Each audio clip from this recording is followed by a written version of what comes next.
முன்னாடிலாம் வந்து நீங்கள் பார்த்தீங்கன்னா வந்து ரோட்டில் செல்பவர்கள் வந்து அசால்ட்னஸ் அது தாக்கப்பட்டார், அதனால் வந்து அவர் வந்து காவல் நிலையம் சென்று புகார் கொடுத்தார் அப்படின்வார். அப்படியே கொஞ்சம் கொஞ்சமாக அந்த ஆட்சி தொடங்கும் அப்படியே கொஞ்சம் கொஞ்சமாக மாறி என்ன காக்கி சட்டை போட்ட காவலர் தாக்கப்பட்டார் அப்படின்ற வந்துச்சு.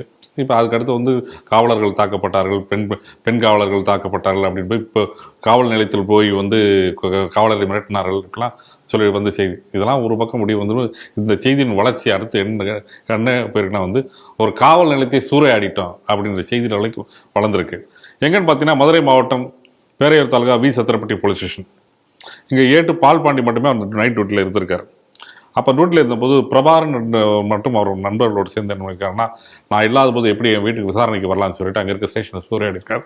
மேலும் வந்து அந்த ரைட்டரை வந்து ஒரு ரூமில் வச்சு பூட்டி போட்டு இருக்கிற கம்ப்யூட்டர்லாம் மொத்தமாக சூறையாடி இருக்கார்.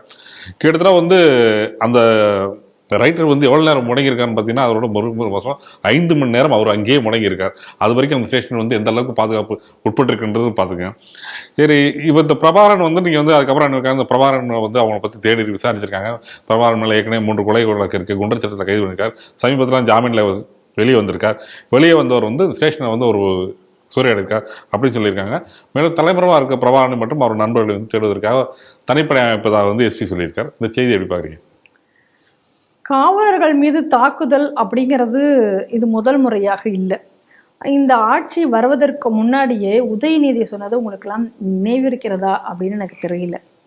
ஒரு கூட்டம் நடத்துவதற்கு அனுமதி மறுக்கப்படுகிறது. அப்போ அனுமதி மறுக்கப்படும் பொழுது அனுமதியை மீறி அந்த இடத்துல திமுகவினுடைய கூட்டம் நடக்கும் பொழுது அங்கே காவல்துறையினர் சென்று அவர்களை கைது செய்ய முற்படும் பொழுது உதயநிதி சொன்னார், அந்த போலீஸ்காரனுடைய பெயரை படித்து விட்டு, நீதானே, நாங்கள் தான் அடுத்த ஆட்சிக்கு வருவோம், பார்த்துக்கிறோம், அப்போ நாங்கள் எல்லாத்துக்கும் பதில் சொல்லுவோம் அப்படின்னு சொல்லி சொன்னது இன்னும் எனக்கு நினைவில் இருக்கிறது. அதனுடைய ஒரு பகுதியாக தான் நான் இது எல்லாமே பார்க்குறேன். அப்போ காவல்துறையினரை இவர்களே மிரட்டுகிறார்கள் அப்படிங்கும் பொழுது அப்போ மற்ற மக்கள் என்ன நினைப்பான்? காவல்துறையினருக்கு ஒரு பெரிய பவர் கிடையாது, யார் வேணால் காவல்துறையில் போய்ட்டு இன்னைக்கு வந்து அடிக்கலாம், அவங்கள கேள்வி கேட்கலாம் அப்படிங்கக்கூடிய ஒரு நிலை வந்து இன்னைக்கு உருவாயிருச்சு. நீங்கள் ஏற்கனவே சொன்ன மாதிரி காவலர்கள் தாக்கப்பட்டார்கள், பெண் காவலர்களுக்கு வந்து பாலியல் தொல்லை கொடுத்தாங்க, அதுக்கு கேஸ் கொடுத்தா அந்த கேஸை கூட விட்ரா பண்ணணும்னு சொல்லி கம்பல்லாம் பண்ணாங்க அவங்கள. இந்த செய்தியெல்லாம் நம்ம பார்த்துட்டு இருந்தோம். இன்றைக்கி அடுத்த திராவிட மாடலினுடைய வெர்ஷன் 4, அதாவது அப்பா மாடல் சொல்லிக்கிறார்ல, அப்பா அவன் என்ன அப்பா இதெல்லாம் அப்படின்னு நம்ம கேட்க வேண்டாம், என்னப்பா இதெல்லாம் அப்படின்னு தான் கேட்கணும் போல இருக்கு. அந்த மாதிரி இன்னைக்கு அந்த வெர்ஷனில் வந்து இன்னைக்கு என்னடா அப்படின்னு பார்த்தா, அந்த ஆள் வந்து ரோட்ல எவனாவது போயிட்டு இருந்தான், அவன்கிட்ட கெஞ்சி கதவை திறந்து விட்டு போடான்னு சொல்லணும். இந்த வடிவேறு காமெடியில் வர மாதிரி இருக்கு அதை பார்க்கறதுக்கு. உண்மையிலேயே காவல்துறையினரை பார்த்தால் பரிதாபமாக ஒரு நிலை கொண்டு போய்விட்டார்கள். காவல்துறையினரை பார்க்கும் பொழுது ஒரு கண்ணியம், அவர்களை பார்க்கும் பொழுதே ஒரு அச்சம், அதாவது அவர்கள் மேல ஒரு மரியாதை, பயம் கலந்த ஒரு மரியாதை இந்த நாட்டில் இருந்தது, இந்த மண்ணில் இருந்தது. எப்போ இந்த திராவிட ஆட்சியில் வந்ததோ அப்பொழுதே காவலர்களுக்குரிய அந்த கண்ணியம் என்பது இந்த தமிழை விட்டு கொஞ்சம் கொஞ்சமாக போய் நீ சுத்தமாக போயிடுச்சு. அதான் நீ நடந்திருக்கு. அப்போ ஒரு போலீஸ் ஸ்டேஷனில் வந்து ஒரு அருவாளை காஞ்சி காவல்துறையினரை மிரட்டி இவ்வளோ வேலையை வருது ஒரு அக்யூஸ்டு பண்ண முடியும் அப்படின்னு சொல்லி இந்த நடந்ததுன்னா காவலர்களுக்கு இன்னைக்கு வந்து ஒரு பாதுகாப்பற்ற நிலை. ஏற்கனவே பார்த்தோம், தொண்டியில் வந்து இந்த கடற்கரையோரத்தில் போய் போலீஸ்காரர்கள் ரோந்து போனபோது தனியாக போகாத அப்படின்னு சொல்லி வான் பண்ணதை நம்ம பார்க்குறோம். இதெல்லாம் நிறைய அப்படி சொல்லிகிட்டே போகலாம், நடந்த கதையெல்லாம் சொன்னோம் அப்படின்னு சொன்னால் நேரம் காணாது.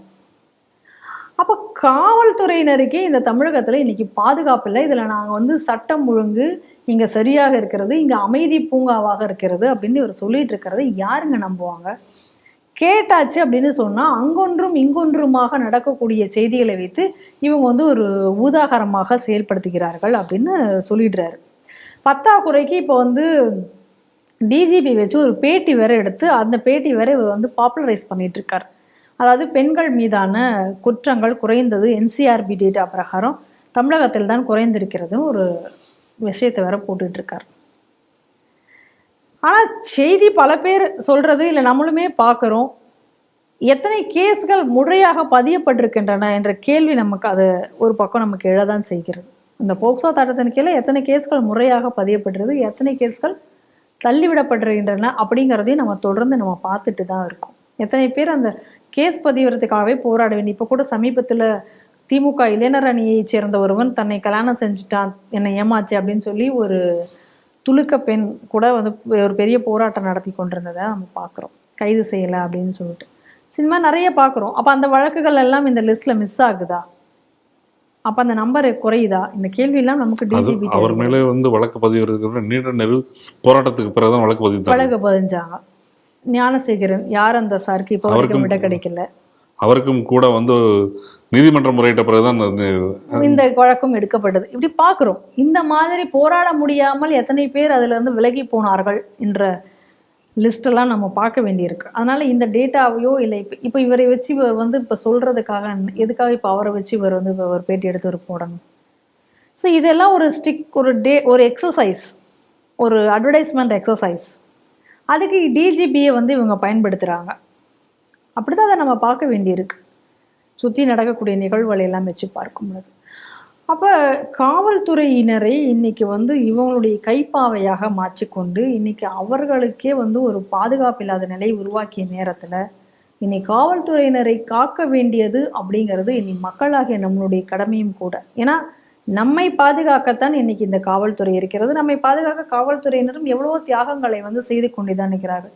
அதனால அதற்கு திருப்பி வந்து அந்த காவல்துறையினரை பார்க்க வேண்டியது மக்களாகிய நம்மளுடைய கடமை. இது நம்ம ஸ்ரீ டிவியினுடைய எப்பொழுதும் உள்ள ஒரு நிலைப்பாடு. ஆனால் அதே நேரத்தில் அவர்களும் கண்ணியமானவர்களாக இருக்க வேண்டும் என்பதை மட்டும்தான் நாமல் அவர்களிடம் இருந்து எதிர்நோக்கக்கூடிய ஒரு விஷயமாக இருக்கிறது. ஏன்னா ஆட்சிகள் வரும் போகும்.